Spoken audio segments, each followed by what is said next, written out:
સૂત્રો મુજબ ભીમાસર ગામની સીમમાં આશરે 2 એકર વિસ્તારમાં પોસડોડા અને ગાંજાનું વાવેતર કરવામાં આવ્યું હતું. પોલીસ અને સંબંધિત વિભાગોની ટીમને સ્થળ પર પહોંચી પાક નષ્ટ કરી કબજે લીધો હતો. આ કામગીરી દરમિયાન કરોડો રૂપિયાના અંદાજિત મુદ્દામાલ સાથે 3 શખ્સોની અટકાયત કરવામાં આવી છે. આરોપીઓ વિરુદ્ધ એનડીપીએસ અધિનિયમ હેઠળ ગુનો નોંધવાની કાર્યવાહી હાથ ધરવામાં આવી છે. અધિકારીઓએ જણાવ્યું હતું કે સરહદી વિસ્તારમાં ગેરકાયદેસર નશીલા પદાર્થોના ઉત્પાદન અને હેરફેર સામે કડક નજર રાખવામાં આવી છે. આ કાર્યવાહીથી વિસ્તારમાં ગેરકાયદેસર નશીલા પાક ઉગાડનાર તત્વોમાં હડકંપ મચી ગયો છે.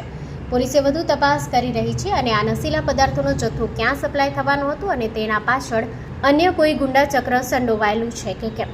Story report by Babu Ahir, Rapar. Mangal medical store.